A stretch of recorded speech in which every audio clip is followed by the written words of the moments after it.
We got ourselves a heater, guys. Got ourselves a heater in here.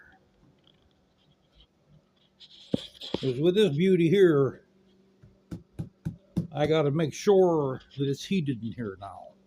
Okay, what we're doing here is we're going to put some red accents on here. I took the cover off of this, off the headlight. We painted that. The front fender, I recut it. We're going to paint that the same color as that. And then we're going to mount it back down here, so it's going to look like that. So we're going to have the front fender that color, and then the rear fender, I have to make the edge the same design as that, and we're going to paint the rear fender that's called sunset red. We're going to paint it sunset red. And I'm going to buy a different set of mirrors for the e-bike too. I found these mirrors that have, you know how like your bicycle mirrors will clamp onto the handlebars. They have mirrors for bicycles that clamp on, but then they have the screw adapters where you could put a pair of regular motorcycle mirrors on your e-bike. That's the kind I'm going to get for the e-bike, but they're made for an e-bike. And they're called stealth mirrors, and we're going to go with the red color, guys. I'm trying to make everything like a red color here. What I want to go over is the immigrants. Now, you know who did my roof, right? Immigrants did my roof. In 12 hours, $6,500. Stripped the roof down to nothing. They replaced any rotted wood. Architectural shingles, the good thick shingles. Not one screw, guys. They cleaned everything up in 12 hours. Done. My house next door, same thing. An immigrant crew, a Mexican crew, just finished the roof next door. Same thing, around the same price. I think theirs was around $6,500 also. House at the bottom of the street here, same thing. $6,500, immigrant Mexican crew. I tried calling an American roofing company right over here in my neighborhood, 2 streets over. I tried calling him. Okay, his name's Chester something. I tried calling a guy. He never returned my call. I guarantee you it would have been at least double, if not more than double. I guarantee you that. Everybody's saying, oh, the immigrants are taking our jobs. No. You effed up your job, is what you did. You effed that up. You messed that up. Because Americans, they want too much money and they don't want to work. You're lucky if you can get an American company that's not going to rip you off. What they'll do is they'll take a down payment and you'll never see them again. That's what they'll do. They'll take a down payment from you and then you'll never see him again. Years ago, about 15 years ago, our meter out here, we had to get our gas meter replaced. Okay, I called an American plumbing company. He wanted the only way he was going to touch that is he wanted to replace our entire gas line in the house, from outside to the furnace. $25,000. That's what he wanted. So luckily, my boss knew a plumber. They replaced the thing for $300. That's an American. That's what Americans do. Americans stick it to each other. Okay, you know who else does that, guys? Christians and Italians. Italians don't help each other. You know that, don't you? Christians do the same thing. Christians stab each other in the back too. All my jobs I've ever had, I have never once got hired by a Christian. They were either Protestants or Jewish people that hired me. Italians stab each other in the back. Christians stab each other in the back, and Americans stab each other in the back.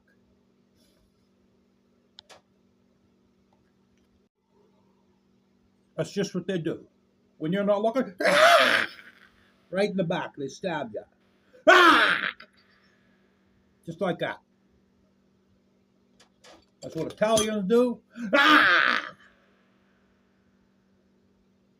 Christians, same thing. Americans, the same thing. They stab you in the back.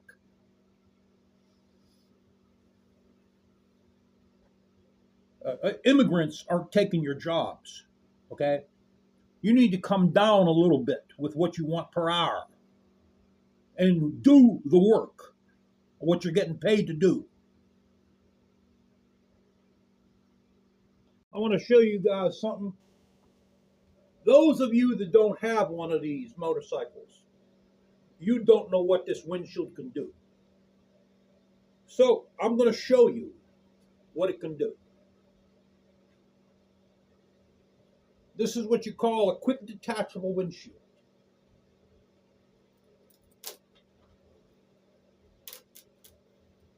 Maybe it's not that quick.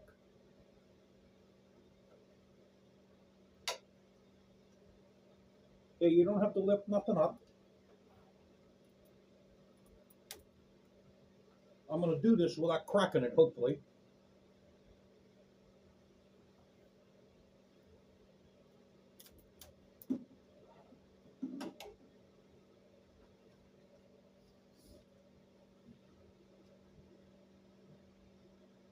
It actually looks better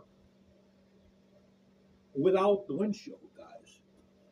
Then when you put it back on, it's real simple to put it back on. Everyone's saying, watch, he's going to crack it. Watch him break it.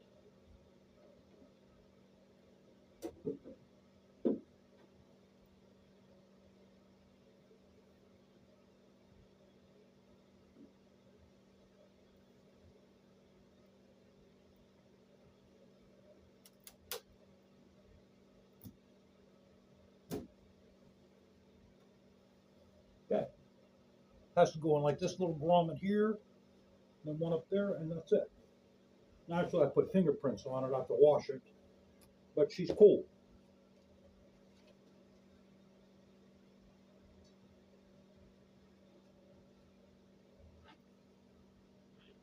Look at that, guys. Isn't that a gorgeous bike, man?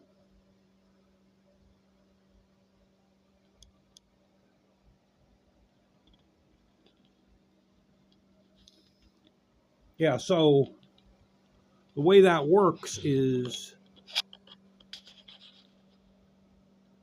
has to go in that grommet and then that one there.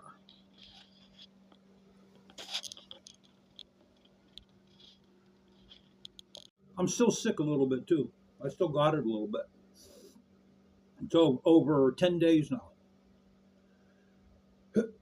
I still have my throat's throat's like a little hoarse still. My lips are real. It's really messed up outside. It's like 20 degrees. It's going down to like 15 at night. The roads are bleached white. There's salt everywhere. We didn't even get snow here yet, guys. We got maybe a quarter-inch of snow. The roads are literally like you're going over gravel. That's how much salt they put down. They're bleached white. You can't do nothing outside because it's so freaking cold.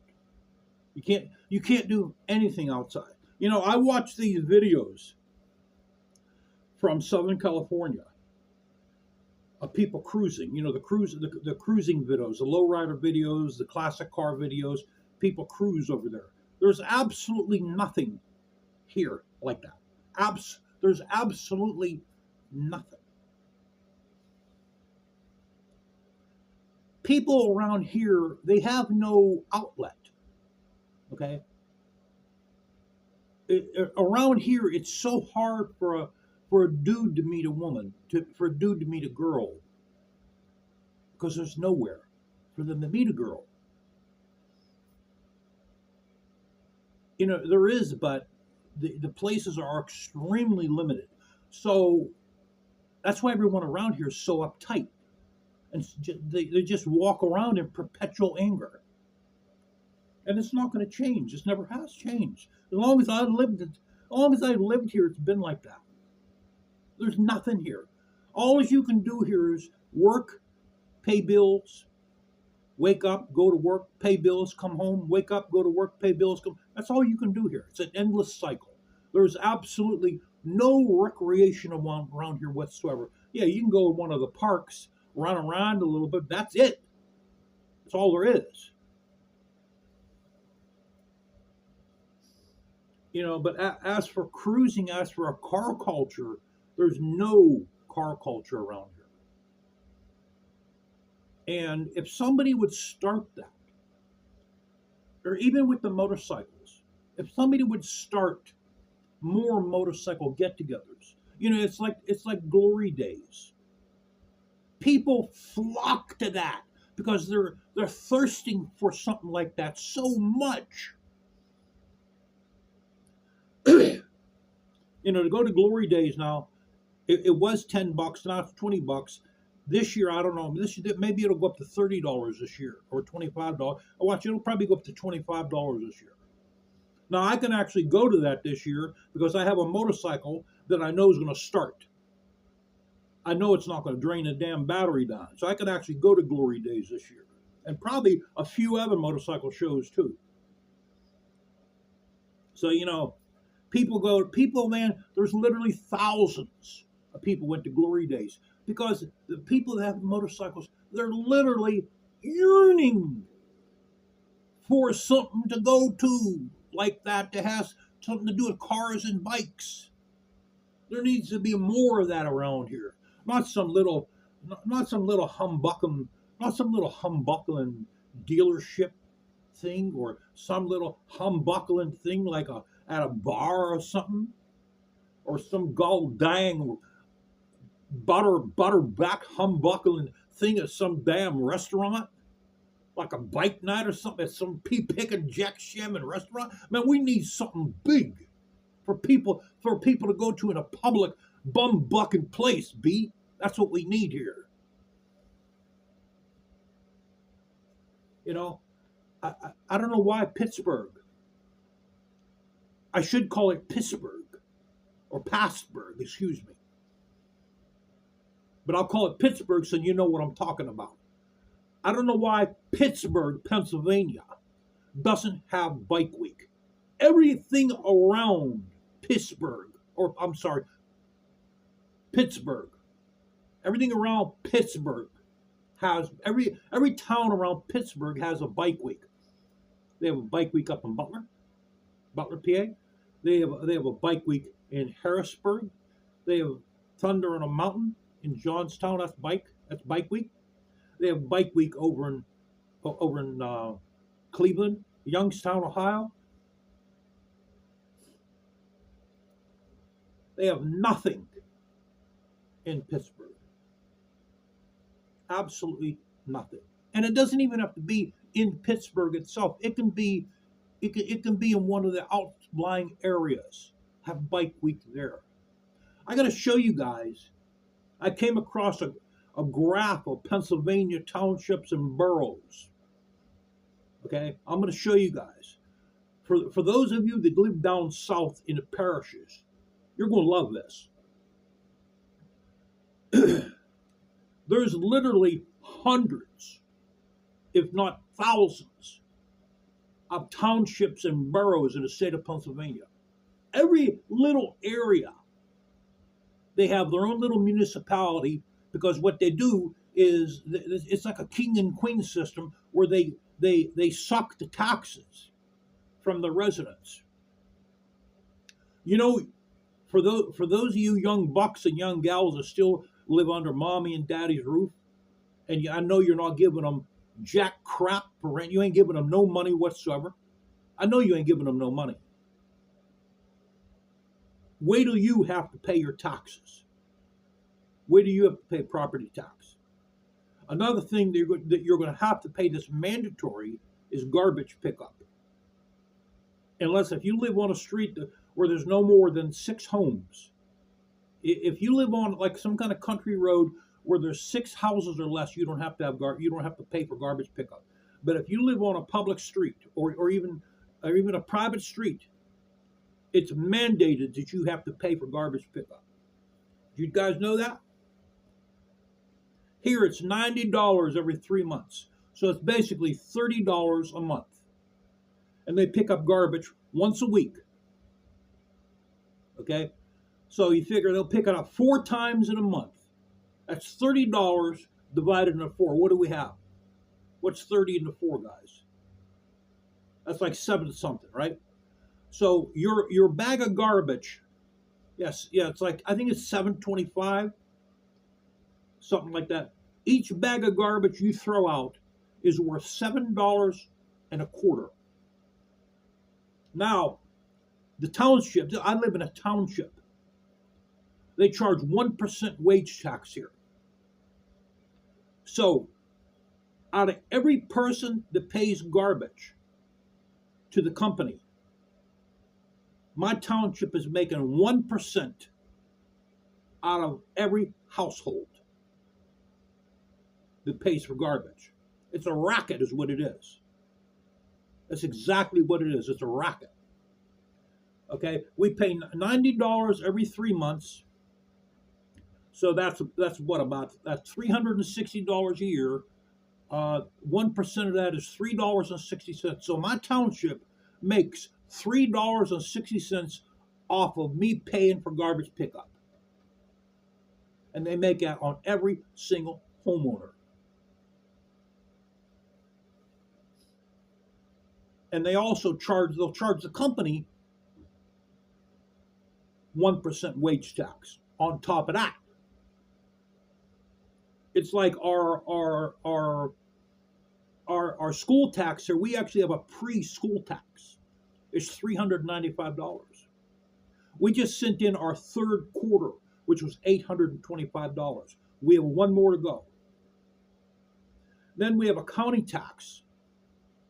The county tax is $525. What happens every year here, around the end of March, you'll get your preschool tax notice, which is, it might go up because it goes up all the time. But last year, this year, it was $395. You get that first. As soon as you pay that off, a week later comes in your county tax. That's $525. 1 month after you pay that, that's when your school tax starts. For us, it's $825 times 4. And it goes up. It goes up. Because the way everything goes up, that's the way they have to raise your school tax. You know, so if electricity and gas goes up, and heating gases, and just the cost of everything, if that goes up, then your school tax is going to go up as well.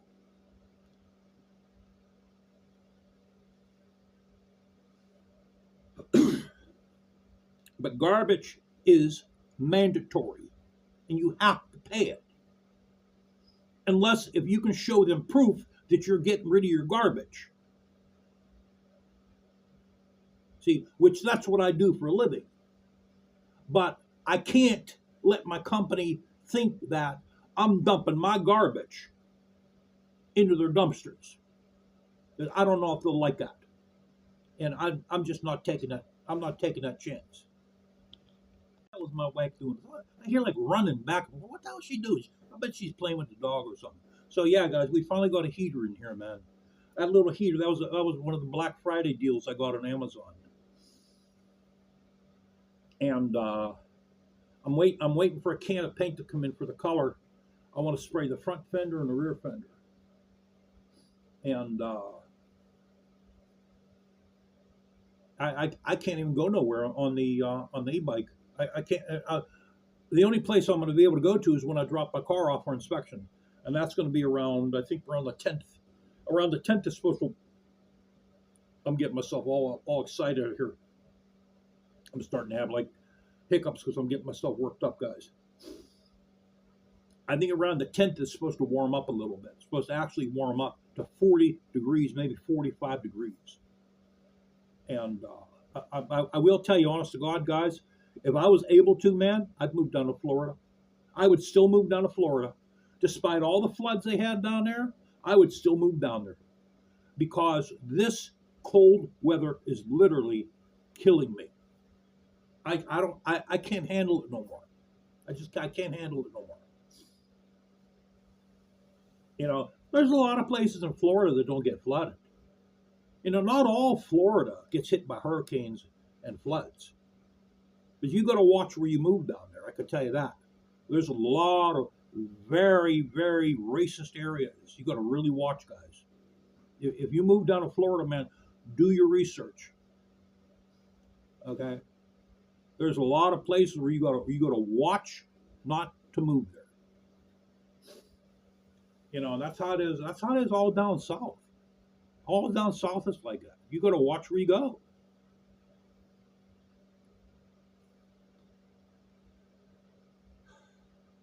Let me see what the hell else I got going on here. Oh yeah, I got axle bolt covers for the Harley coming in. I got ones for the front and ones for the rear wheel.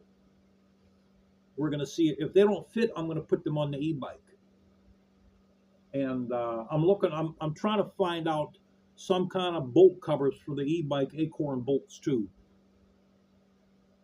Because there's those are M12 acorn bolts on there, and I'm trying to find they're not like a little piece of vinyl to go over. I'm looking for something really nice looking to go over it. Maybe if I can find like something that looks like maybe like a sports bike's bobbin, like a lifting spool. I don't know if you guys know what they are. If you had a sports bike, you know what they are. A sports bike bobbin, or they're also called lifting spools. They almost resemble a sewing thread bobbin. And you put them on the back axle of your sports bike, and there's like a little hand jack where you put it underneath there, and there's like these two little claws that grip underneath, the grip around the bobbin, and you lift the back wheel up. Now the front wheel, underneath the triple tree, there's a hole. Matter of fact, I still have that lift that I used on the Hayabusa. There's a hole underneath there. You put the device inside that hole, and you lift the front wheel up like that. But I was thinking about putting, if I could find a place on the e-bike, I was thinking about putting a couple bobbins on the back of that. So that's all down the road. I don't want to spend too much money on that, guys. Yeah, this cold weather's killing me, guys. So yeah, that's pretty slick how that windshield comes off with no tools. That's pretty slick how that happens. And I'll start this up. I'll probably start this up maybe Sunday when it's warm. I'll open the garage and I'll start the bike up and let it run for about a half an hour. As for taking it out, as long as the roads are white with salt, it ain't going nowhere.